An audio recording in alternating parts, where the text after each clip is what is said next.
Hey everyone! Tonight we're heading to ancient Rome, a place where you could rule half the known world, but still get 006. Fined for wearing the wrong color, crying too loudly at a funeral, or walking around at night, looking 011, suspiciously alive. So before you get comfortable, take a moment, like the video, and subscribe. 018, but only if you genuinely enjoy what I do here.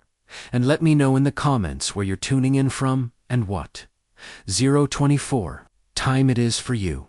It's always fascinating to see who's joining us from around the world. In ancient Rome, 030.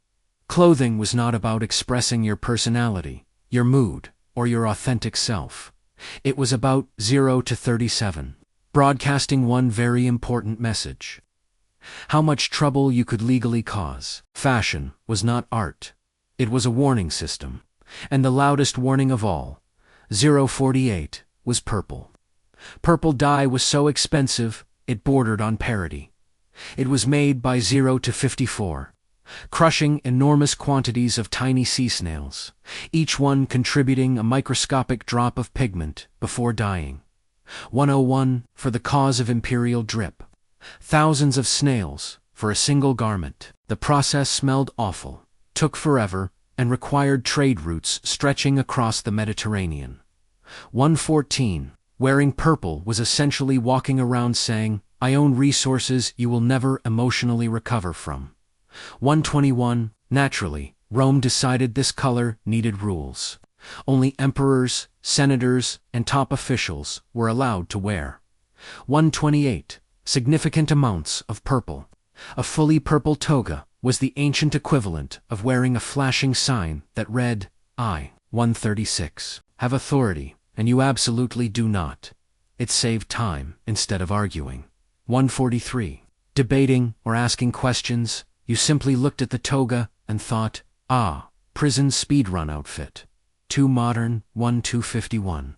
People, this sounds dramatic. To Romans, it was practical. Rome was enormous. 1257. Overcrowded and tense. There were no uniforms, no ID cards, no helpful. 202. Lanyards. You needed instant visual clarity. Purple did that job beautifully. No confusion, no awkward misunderstandings, no accidentally insulting someone who, 214, could legally ruin your entire bloodline. There was also an economic reason. Romans loved status a little too. 222. Much if purple hadn't been restricted, wealthy elites would have started competitive fashion wars, bankrupting to 229, themselves just to outflex each other at dinner parties. Rome had already learned that when rich men compete aggressively, to 36, republics collapse. Limiting purple was basically the ancient version of saying 2 to 41. Please stop before this gets stupid. Breaking the rule was serious business. 246. Wearing purple without permission was treated as impersonating authority. Rome did not enjoy that at all. This 2 to 55 wasn't a fashion faux pas. This was identity fraught with sandals. So yes, 301. Rome banned people from wearing a color. Not because they were petty, but because they understood. Something deeply Roman. Clear hierarchy prevents arguments. 312. Arguments turn into violence. Violence ruins empires. And if all of that could be avoided by 318, telling most people, no, you may not wear the fancy snail color, Rome. 324. Considered that a bargain. In ancient Rome, grief was allowed. Dramatic grief. 330, however, was treated like an uncontrolled fire hazard. Romans believed mourning needed limits, not because they were emotionally repressed robots, but because they had learned through painful experience that public. 343. Emotion spreads faster than logic, and ends badly, very badly. When one person, 350, screamed, 10 joined in. When 10 cried, a crowd gathered. When a crowd gathered, 3 to 57. Rome quietly prepared for a riot. So Rome regulated grief. Professional mourners existed. People paid to wail, cry, tear their hair, and perform sorrow. 408, at funerals. And yes, Rome regulated them too. How loudly they could cry, for 14. How long they could mourn, and how theatrical they were allowed to be, all had limits. Because nothing destabilizes a city quite like hired grief performers, screaming at full volume in the streets. Women, in particular, were forbidden. For 27, from excessive public mourning, loud wailing, self-harm gestures, dramatic, for 233. Hair pulling or collapsing theatrically, in public, not because Rome hated women, for 239, but because these displays attracted crowds, and crowds attracted chaos. Rome did not care who started unrest. It cared that unrest started, for 249. This wasn't about suppressing emotion. Romans mourned privately, at home, within. 4-55, families, they cried. They remembered, they honored the dead. They just weren't, 501, allowed to turn grief into a public spectacle that could ignite political tension. Funerals were emotional events, and, 508, emotional events were dangerous in a city already buzzing with rumors, rivalries, and ambitions. There was also a class issue. Wealthy families could afford enormous dramatic funerals. Poor 519, families could not. If grief became competitive, louder cries, bigger. 524, processions, more dramatic performances, funerals would turn into status. 5-29, contests. Rome had already learned that when elites compete publicly, someone ends up 5-35. Dead, and it's usually the Republic. So mourning was rationed. Think of it as emotional crowd control. Rome knew that feelings are contagious. Anger spreads. 5-46. Fear spreads. Grief spreads. And once emotions start spreading, laws stop. 5-52. Working. From Rome's perspective, allowing unlimited public mourning was like allowing open flames in a grain. 5-59. Warehouse. It wasn't cruel to regulate it. It was preventative. 604. So yes, ancient Rome told people how much they were allowed to grieve, not because they lacked empathy, but because they understood something modern societies still struggle with. 615. Uncontrolled emotion doesn't stay personal for long. It turns political, and political emotion can burn an empire.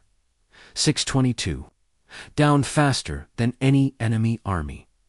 In ancient Rome, dinner was never just dinner. It was politics, performance. 6-29. And psychological warfare served on a silver platter, sometimes literally, and Rome, being Rome, decided that if people were going to show off at the table, it needed rules, strict ones.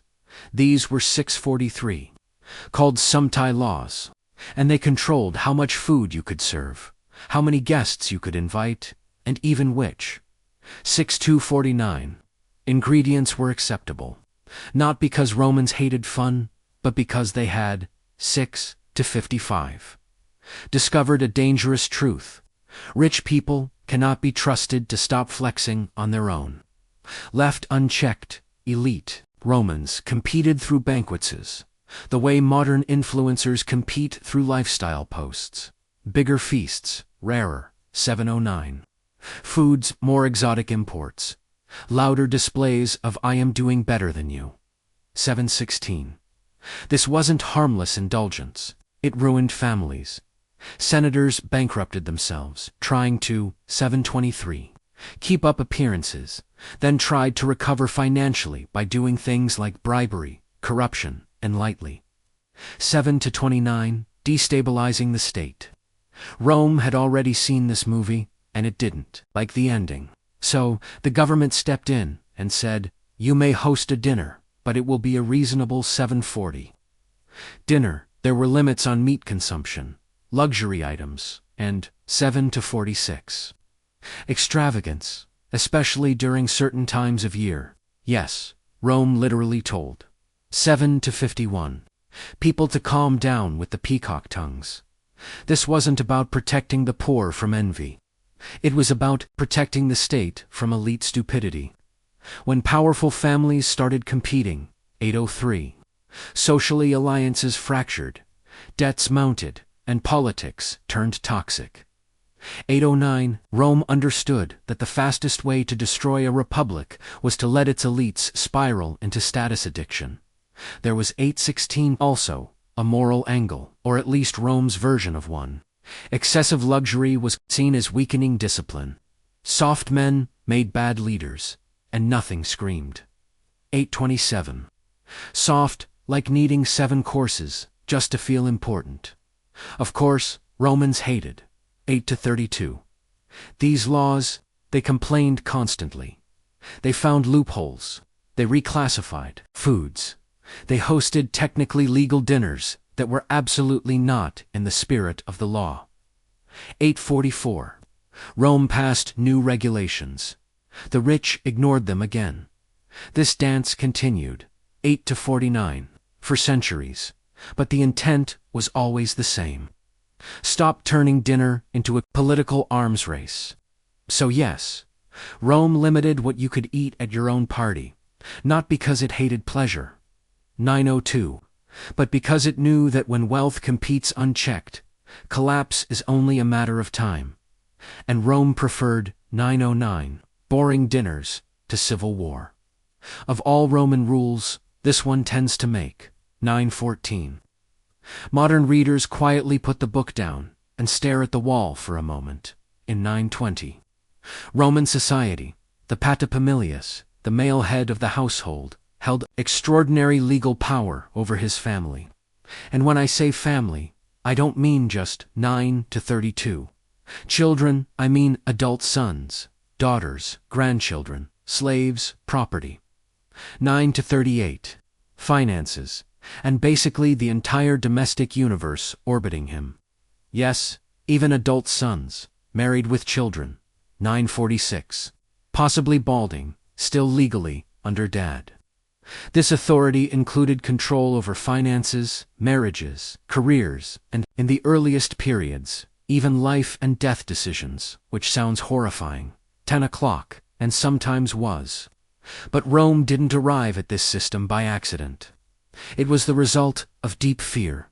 Fear of 1007. Disorder. Fear of divided authority. Fear of households turning into little. 1012. Civil wars. Rome viewed the family as a miniature state, and every state. 1017, according to Roman thinking, needed one ruler. Not a committee, not a group. Chat. One authority figure, whose word ended arguments immediately. Efficiency, 10-28. Over feelings always. In a world without police constantly present, without. 10-34. Social safety nets. Without bureaucratic oversight, the household had to regulate itself. The father's power ensured. 10-41. Responsibility flowed upward. If something went wrong, debt, crime. 10-46.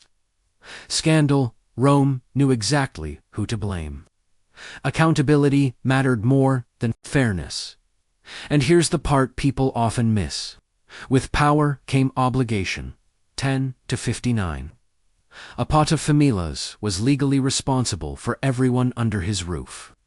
Their debts, their crimes, their survival. 1107. If your household collapsed, Rome didn't care about excuses. You failed as a leader. This system discouraged. 1115. Rebellion inside the home. It forced unity. It made families stable economic units, rather than emotional democracies. Rome wasn't trying to build happy households. It was trying to build 11-27. Predictable ones. Over time, this power softened. Abuse became frowned upon. 11-34. Social pressure mattered, but the legal structure remained because it worked. 11-39. Roman households were durable. They produced soldiers, workers, heirs, and 1144. Taxpayers reliably. which is all the state really wanted. So yes, Roman fathers had terrifying authority. Not because Rome loved cruelty, but because 11 to 56. Rome feared chaos more, and if choosing between emotional comfort and social stability, Rome chose stability every 1203. Single time, and then wrote a law about it. Ancient Rome is famous for many achievements: roads, aqueducts, 12 to 10. Concrete, empire, wide bureaucracy. And yes, public toilets, communal public toilets, with no stalls at all. Imagine a long stone bench with evenly spaced, 1222. Holes, everyone sitting side by side, conducting business, both personal and 12 to 27. Conversational, this was not a social failure. This was Roman efficiency. And naturally, Rome, 12 to 34, had rules for it. Public latrines weren't casual hangout spots. They were 12 to 39. Regulated spaces because sanitation in a city of over 1 million people was a matter of survival. Disease didn't politely knock. It moved in aggressively and refused to leave. So, 12 to 53. Rome treated bathroom behavior as a public health issue, not a private moment. There were expectations. 12 to 59. You didn't linger too long. You didn't splash. You didn't cause a scene. Conversation was allowed, but not theatrics. Rome wanted order, not commentary, and absolutely no treating. 1312. The latrine like a performance venue. One of the most infamous features was the shared cleaning sponge, mounted on a 1319 stick and rinsed in salt water between uses. Before you recoil too hard, understand. 1325. That Romans genuinely believed this was hygienic. Germ theory did not exist. Salt water seemed clean enough, and honestly, after a few months in ancient 13 to 36, Rome, your standards adjusted dramatically. Rules existed to prevent chaos. If 13 to 42, people fought over seats, lingered excessively, or turned latrines into social clubs, congestion happened. 13 to 49, congestion led to filth. Filth led to disease. Disease led to panic. Panic led to unrest. Rome did not enjoy unrest. There was also a social aspect. Latrines, 1401, were public, shared spaces that reinforced equality, at least temporarily. 1406, rich and poor sat side by side. Senators and shopkeepers shared the same stone bench. Rome liked this. It reminded 1415 citizens that despite hierarchy, everyone participated in the same systems. And yes, even bodily waste was regulated. Human waste was valuable, used in tanning, cleaning clothes, and agriculture. 14 to 28, stealing waste from latrines could actually get you fined. Rome did not waste waste. To modern people, Roman 14 to 35. Toilets sound horrifying. To Romans, they were marvels of infrastructure. Running water, drainage, organization, rules. Rome didn't care about your comfort. It cared that its citizens didn't die of preventable illness. So, 14 to 50. Yes, ancient Rome told people how to behave in the bathroom. Not because it was intrusive, but because, without 14 to 57, rules, even civilization itself, starts to smell terrible. In ancient Rome, 1502, nighttime was not romantic. It was not mysterious. It was not for a leisurely 1507 strolls beneath the moon. Nighttime was when bad decisions clocked in for their shift. Once the sun went down, Rome, 1515, became a very different city. Streets were poorly lit. Buildings were tightly, 1520, packed. Fires spread easily. Criminals thrived, and political conspiracies. 1526. Loved the dark the way mosquitoes love exposed skin. So Rome did what Rome always did when faced with danger. It assumed you were guilty until daylight proved otherwise. Walking around at 15 to 39 night made you suspicious by default. Patrols watched the streets. Guards questioned people. And if you were out 15 to 46 late, without a very good reason, Rome assumed you were either planning something illegal or already halfway through it. This wasn't paranoia. It was pattern recognition. Most fires started 15 to 58. At night, when people used lamps and torches indoors. Most thefts happened at 1603. Night when shops were closed and streets were empty. Most assassinations, ambushes, and secret meetings happened. 1610, at night, when witnesses were scarce and shadows were cooperative. 1615. Rome responded by discouraging nighttime movement altogether. If you had to be out, you needed a reason. Work. 1623. Emergency, official business. Wandering aimlessly was not considered a valid. 16 to 28. Excuse. Rome did not believe in just going for a walk to clear my head. Night. 16 to 35. Watchmen carried authority, and resisting them was a very bad idea. Rome preferred to inconvenience innocent people rather than allow criminals freedom. This was a recurring theme. There was also a fire. 16 to 48. Risk. Rome burned frequently, catastrophically frequently. Entire 16 to 54. Neighborhoods could vanish overnight. Limiting nighttime movement reduced the chances of accidental fires and made it 1701. Easier to identify who was responsible when one inevitably happened. Even elites weren't immune. Senators moved with escorts. Wealthy citizens stayed. 1712. Indoors. Darkness equalized everyone. And Rome hated uncertainty. 1718. To modern people. This feels oppressive. To Romans, it felt logical. The city was too big, too crowded, and too volatile to trust darkness. The night was unpredictable, and unpredictability was 1730, Rome's greatest enemy. So yes, Rome treated nighttime walkers with suspicion, not because it hated freedom, 17 to 38, but because it understood something deeply uncomfortable. Most disasters don't announce 17 to 43 themselves. They happen quietly after dark. And Rome preferred to be rude than surprised. In ancient Rome, suicide was not automatically illegal. That might, 17 to 55, surprise you. What was illegal, however, was deciding to die without first. 18 o'clock.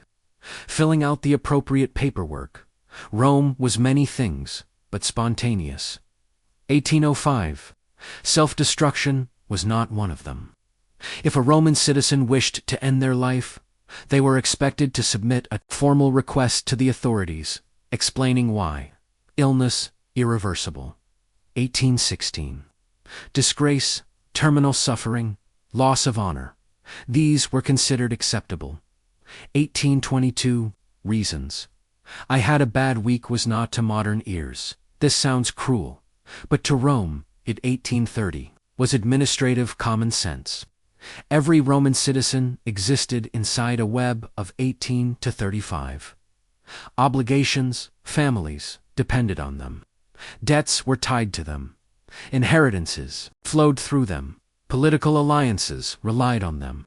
If someone died suddenly, especially by their own hand, 18 to 48, the consequences rippled outward. Legal chaos, disputed estates, angry, 18 to 53. Creditors, confused heirs, and occasionally violence. Rome hated chaos, 18 to 58, more than death. By forcing people to explain themselves, the state filtered impulsive decisions from irreversible ones. Many petitions were denied not because Rome wanted 19 to 10 people to suffer, but because Rome understood something timeless. Humans make terrible choices when 1917, overwhelmed, requiring approval, added delay, 1923. Added reflection, saved lives. There was also a legal incentive. If someone committed suicide without approval, their property, 19 to 33, could be confiscated by the state.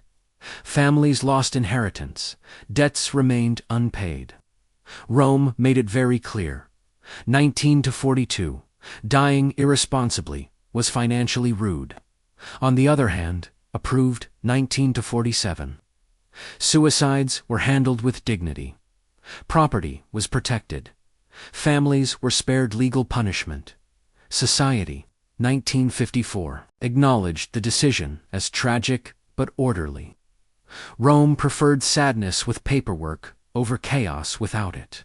And yes, there was a darker motivation. Rome relied on citizens, soldiers, taxpayers, administrators. Letting people remove themselves freely weakened the system. A state that allowed unrestricted self-destruction was, in Rome's eyes, a state slowly bleeding itself out. So suicide was tolerated, but only when it fit Rome's definition of reason. To us, it feels invasive. To Rome, it was preventative maintenance. Rome did not ask, "Are you, 2232, suffering?" It asked, "Will this destabilize everything?" And if the 2237 answer was yes, the answer to you was no.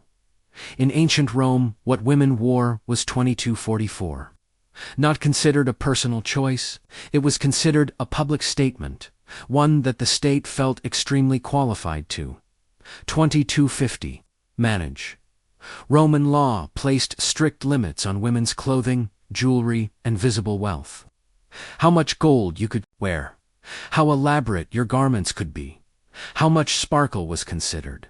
2103. Acceptable before society started asking uncomfortable questions. And yes, Rome, 2108. Absolutely counted. To modern ears, this sounds like moral panic. To Rome, it was 2114. Damage control. Roman elites had a problem. Status competition and women's 2120. Fashion became one of the fastest ways to escalate it. Expensive jewelry, imported fabrics, and extravagant. 21 to 28. Styling turned social gatherings into silent wealth battles. One necklace, 21 to 34, invited a larger necklace. One gown demanded a more outrageous gown. Rome, 21 to 39. Watched this happen and thought, this is how republics die. So, the state intervened by restricting visible 21 to 47. Luxury. Rome tried to slow the arms race. These laws weren't about modesty, in a modern sense. They were about preventing elite families from bankrupting themselves, trying to look superior at dinner parties. Rome had already seen enough politicians ruin their finances, and then mysteriously recover through corruption. There was also a social clarity issue. Rome relied heavily on visual hierarchy. Clothing signaled marital status, social rank, and moral expectations. A married woman dressed modestly was seen as stable and respectable. Excessive display suggested independence, and independence made Rome nervous. Rome didn't fear women. It, 22 to 31, feared unpredictability. Jewelry limits also protected families. Economically, 22 to 37. Gold worn in public was literally walking wealth. Theft, envy, and resentment followed. Rome preferred that. 20 to 44. Wealth stayed discreet, locked away, accounted for, and taxable. Naturally, Roman women hated these laws. They bent them, they layered jewelry creatively. They found loopholes. They borrowed 22 to 58. They exaggerated hairstyles instead. Roman men complained loudly, then, 2303, quietly admired the results. Lawmakers passed new restrictions. Everyone, 2309, ignored them again. This cycle continued for centuries, but the intent never changed. Rome wasn't trying to erase women from public life. It was trying to keep status competition from turning social life, 23-22, into a financial blood sport. To Rome, regulating women's appearance was regulating social pressure itself, and 23-29. In a society obsessed with order, pressure was something you controlled, or it controlled you. So yes, Rome told 23-37.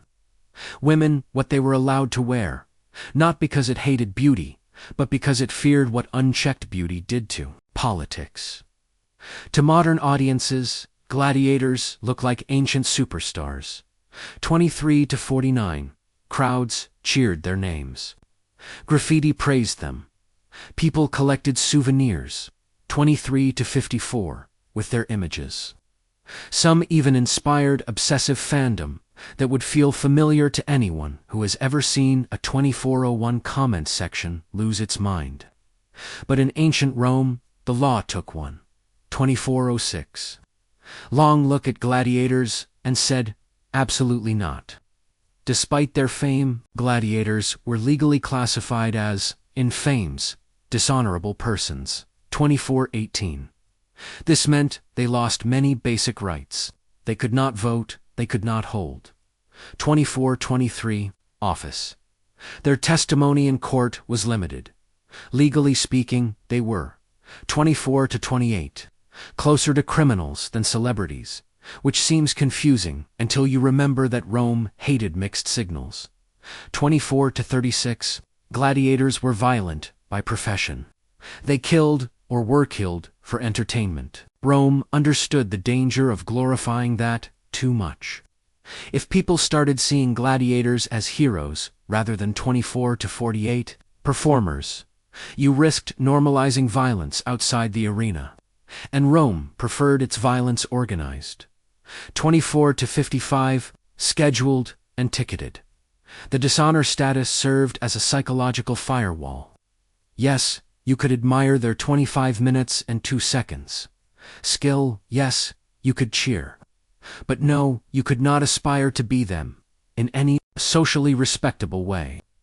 Rome wanted admiration without imitation. There was 25 minutes and 12 seconds. Also, a class concern. Gladiators often came from enslaved people, prisoners, or 25 minutes and 18 seconds. The poor, if successful, fighters gained full honor. Social mobility would accelerate in unpredictable ways. Rome, 25-26, was many things, but flexible about hierarchy was not one of them. Even free men who volunteered to become gladiators were legally degraded.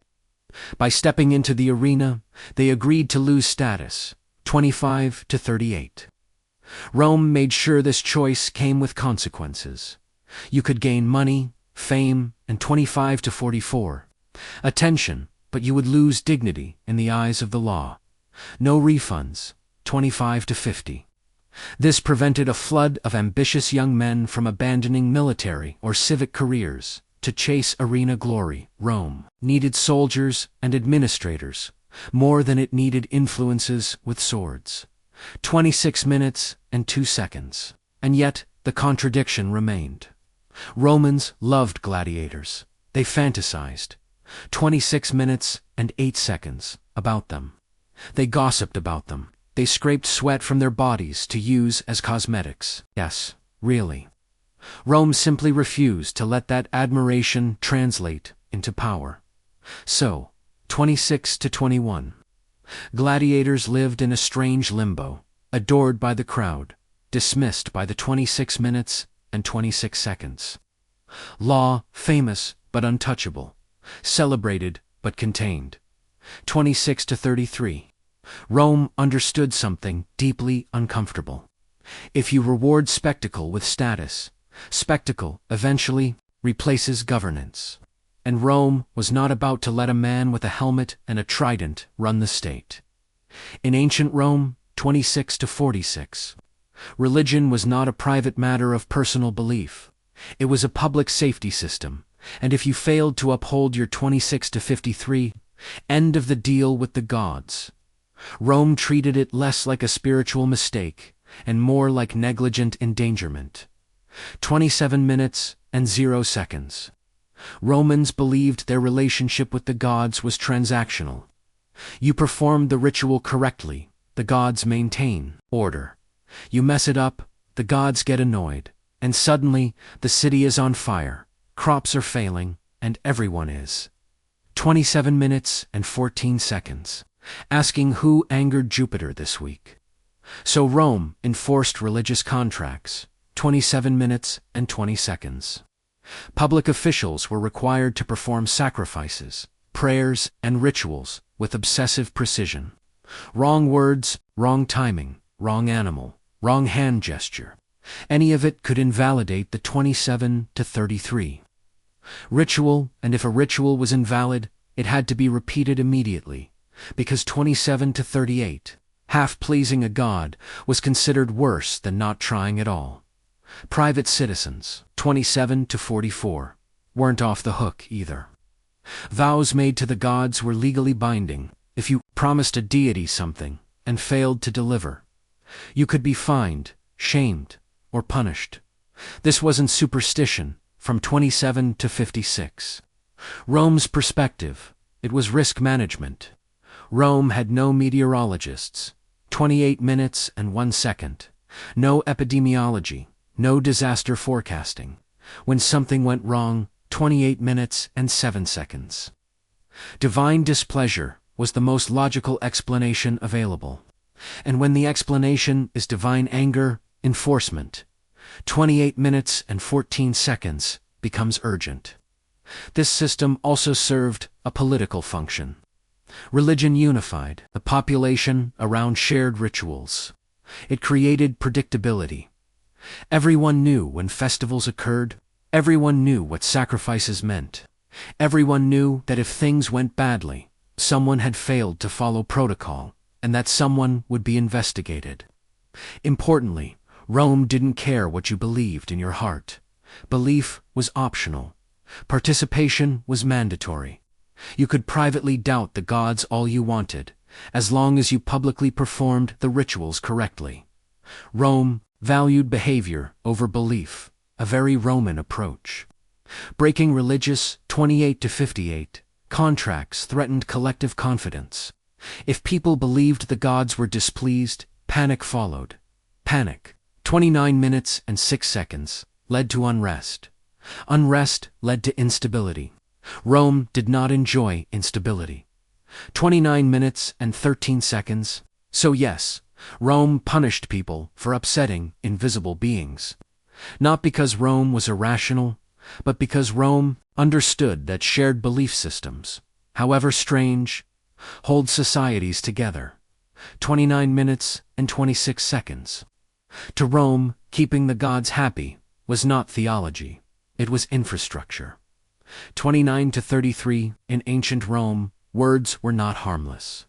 They were dangerous tools, sharp, contagious, and fully capable of 29 to 41. Burning the city down without ever lighting a fire. Rome understood something modern societies often relearn the hard way. One convincing speaker in the wrong place at the wrong time can do more damage than an army. So Rome, 29 to 55, watched public speech very closely. You could not simply stand in a public space and start addressing a crowd. That 30 minutes and 2 seconds wasn't free expression. That was suspicious behavior. Unauthorized, 30 minutes and 7 seconds. Speeches were treated as potential threats, especially if they involved criticism of officials, emotional language, or, worst of all, promises to fix everything. 30 minutes and 18 seconds. Rome had seen this before. Charismatic speakers stirred resentment. Resentment, 30 minutes and 24 seconds. Gathered crowds demanded action. Action turned into riots. 30 minutes and 30 seconds. Assassinations or civil war. Rome preferred boredom to bloodshed. Only certain people were allowed to speak publicly in official contexts. Magistrates, senators, priests, or those 32-42, explicitly permitted. Even then, there were expectations about tone.com 30 to 49. Measured, controlled. Shouting was frowned upon. Emotional appeals were risky. If your speech made people feel too much, Rome started paying attention. 31 minutes and 0 seconds. This control extended into politics. Electioneering had limits. Personal attacks were regulated. Gathering large, 31 minutes and 8 seconds. Groups required approval. Rome wasn't trying to silence debate. It was trying. Ancient Rome didn't regulate purple, dye, grief, dinner parties, speeches, toilets, night walks, and emotions, because it was obsessed with control. It regulated them because it had learned something most civilizations learned too late. Order is fragile. Rome was massive, crowded, unequal, ambitious, and permanently one bad week away from tearing itself apart. And it knew that chaos rarely starts with armies. It starts with people showing off, people getting loud, people feeling too much in public, people ignoring small rules because they seem harmless. Rome didn't wait for things to explode. It smothered sparks. Every strange law we've talked about tonight follows the same logic. If you can see who has power, you won't test it. If grief stays private, it won't become political. If luxury is limited, elites won't bankrupt the state, trying to impress each other. If speech is controlled, crowds don't turn into mobs. If everyone knows the rules, fewer people push them at the same time. Rome chose predictability over freedom, stability over comfort, and boredom over bloodshed. And for a very long time, it worked. But here's the part Rome never solved. The more rules you need to prevent collapse, the closer you already are to it. Because a society that survives only through constant control is unstable. It's balanced, and balance is exhausting. Rome didn't fall because it had too many laws. It had too many laws because it was already afraid of falling. And maybe that's the most Roman lesson of all.